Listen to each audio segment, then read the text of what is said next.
Hello সবাইকে, কেমন আছো সবাই? আশা করি সবাই ভালো আছো। তো এটা হচ্ছে আমাদের অ্যানিভার্সারির বিকালবেলা। তো বিকালবেলা আমরা কি কি করেছিলাম অ্যানিভার্সারির দিন সেটাই আপনাদের সঙ্গে এখানে শেয়ার করব। তো দুপুরবেলা খেয়ে দিয়ে এসে তো ঘুমিয়ে গিয়েছিলাম, আর বিকালবেলা উঠে দেখছি বাইরে প্রচণ্ড পরিমাণ বৃষ্টি। কলকাতায় সেদিন খুব বৃষ্টি হয়েছিল, আর এখানে আসার আগেও কিন্তু আমি ওয়েদার ফোরকাস্ট চেক করেছিলাম, এবং রূপম তো আমার আগে এসেছিলো, তো মানে ও পেয়েছিল অনেকদিন বৃষ্টি, আর এখানে বলেই ছিল যে 1 সপ্তাহ নাগাদ নাকি বৃষ্টি হবেই। আর সত্যি সত্যি মানে ঘুরতে এসে এত বৃষ্টি পেয়েছি এখানে। আর এখানে অল্প বৃষ্টি হলেই দেখছি রাস্তাঘাটে ভীষণ জল জমে যায়। আর আজকাল না এটা ডিউ টু পলিউশনই হচ্ছে, যে কোনো জায়গায়, আমাদের গুয়াহাটি বলো কলকাতায় বলো, আমরা সব জায়গায় সব কিছু মানে পলিউটেড হয়ে গিয়েছে বলেই অল্প বৃষ্টি হলেই রাস্তাঘাটে জল একদম জমে যায়। তো কোথাও গিয়ে যদি আবার ফেঁসে যায়, বৃষ্টিতে ভেজা তো হবে না, কারণ গাড়ি বুক করে যাব, যে কোনো ডেস্টিনেশনে পৌঁছে যাব। তো প্রবলেমটা হচ্ছে রাস্তায় যদি জল জমে যায়, যেতে না পারি, তো সেই ভেবে আর কোথাও বেরোইনি। তো হোটেল রুমেই আমরা কিছু কিছু স্ন্যাক্স অর্ডার করেছিলাম বিকালবেলা। তোষুর অনেক ফেভারিট পাস্তা, হোয়াইট পাস্তা, ও খুব ভালোবাসে, আমাদেরও ভালো লাগে।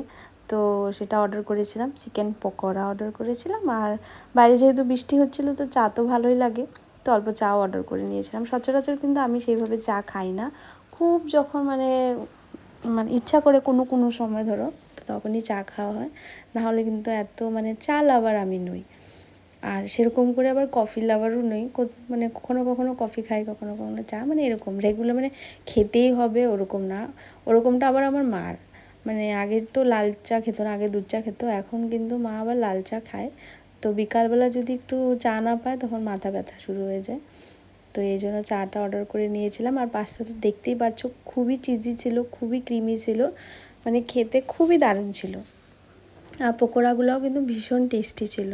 তো চাটা খাওয়ার পরে আমি আর বোন ডিসাইড করলাম যে একটু বেরোয় যাই। বাইরে দেখছি বৃষ্টিটা কমে গিয়েছিল, তখনও কিন্তু অনেকটা রাত হয়ে গিয়েছে, প্রায় মানে 9টা 9:30। তখন আর কোথাও গিয়ে আবার ফিরে আসতে আসতে তোষুরও ঘুমের ডিস্টার্ব হয়ে যাব। তো বেরিয়ে গিয়েছিলাম একটা কেক আনার জন্যে, কারণ যে কোনো সেলিব্রেশনে আজকাল কেকটা ভালো লাগে কাট করতে। তো একটা যেহেতু রিচুয়াল হয়ে গেছে, প্রত্যেক বছরই কেক কাট করা হয়, তো এবার কিভাবে এটা মিস করা যায়। তো আমি আর বোন বেরিয়ে গিয়েছিলাম যে চলো কোথাও যদি পাওয়া যায় কেক শপ, এত তো অ্যাড্রেস জানি না। আর সুইগি করার কথাটা তখন কিন্তু মাথায় আসেনি। রাস্তায় যখন বেরিয়েছে একটা সুইগি বয়কে দেখেছিলাম, তো ওকে দেখে এই দেখো আমাদের আগে আগে যাচ্ছে, ওকে দেখে ভাবলাম হেরাম, আমরা তো সুইগিও করতে পারতাম। তারপর আবার ভাবলাম যে কোনো কিছুর একটা মানে কি বলবো, ভালো কারণও থাকে, ভালো দিকও থাকে। রাস্তাঘাট একটু একা একা ঘোরা হয়ে যাবে। তো সামনেই অল্প দূরেই ছিল ক্যাথলিন, অনেককে জিজ্ঞাসা করলাম, করে এই কেক শপটার কথা জানতে পারলাম। এখানে নাকি অনেক ভালো কেক পাওয়াই যায়। তো আমি এই হার্ট শেপের এই হোয়াইট চক ফরেস্ট কেকটা চুজ করেছিলাম। আর উনি যিনি ছিলেন আঙ্কেলটা খুব বয়স্কই ছিলেন, তো আমি বললাম এক সুন্দর করে হ্যাপি অ্যানিভার্সারি লিখে দেন, তো উনিও সুন্দর করে লিখে দিয়েছিল। তো কেকটা সেখান থেকে নিয়ে আসলাম। আর কেক শপটা না অনেক পুরনো, আর দেখতেই পাচ্ছ পরিষ্কার টরিষ্কার করা হচ্ছে, কারণ এখন অল্প পরে বন্ধ হয়ে যাবে, মানে এত রাতই হয়ে গিয়েছিল।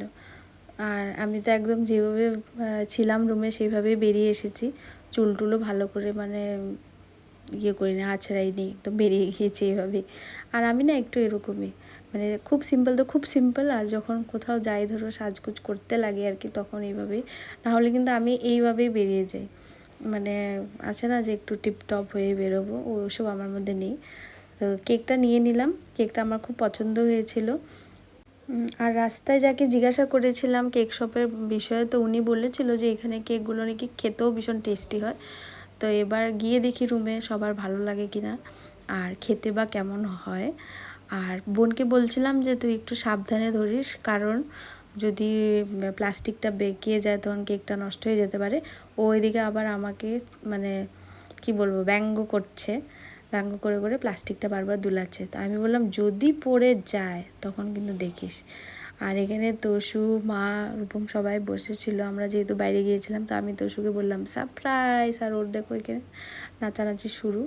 ও তো ভীষণ এক্সাইটেড হয়ে যায়, কেক কাটিংয়ের নামেই ও মানে বহুত এক্সাইটেড হয়ে যায়। তো এইদিকে এসে আমরা একটু গল্প করে নিচ্ছিলাম যে, আর গল্পটা ছিল কলকাতার মানুষরা কিন্তু ভীষণ না একদম রসিক টাইপ, একদম কবি কবি ভাব ওদের মধ্যে বেশি একটুখানি, যেহেতু এটা আমাদের লিটারেচার প্লেস। আমি রাস্তায় একজনকে জিজ্ঞাসা করেছিলাম অ্যাড্রেস, তো উনি এইভাবে অ্যাড্রেসটা বলেছিল, বিশ্বাস করতে পারবে না, ওই ভাবভঙ্গি দিয়ে আমরা যে কোনো একটা কবিতা মানে আবৃত্তি করতে পারি, মানে এই রকম সুরটা ছিল, এত মিষ্টি। তা আমি সেখানে আমি আর বোন এটাই মানে বলছিলাম যে কথা মানে বলে না একদম মানে রস ভাব, যেটা আমরা বলি ডান্সের মধ্যে বা যে কোনো কিছুর একটা মানে রস থাকে, একটা ভাব থাকে, ওই সব কিছু কিন্তু এখানে মানুষের মধ্যে একদম মানে কুটে কুটে ভরা।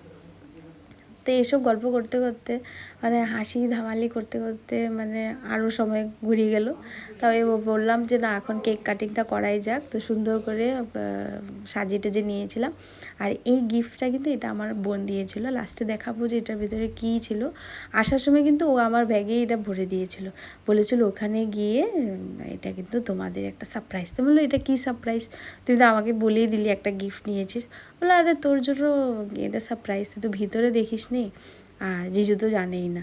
তো এটা হচ্ছে, তো এটার ভিতরে একটা সুন্দর ফটো ফ্রেম ছিল, এটা পরে দেখাবো কীরকম।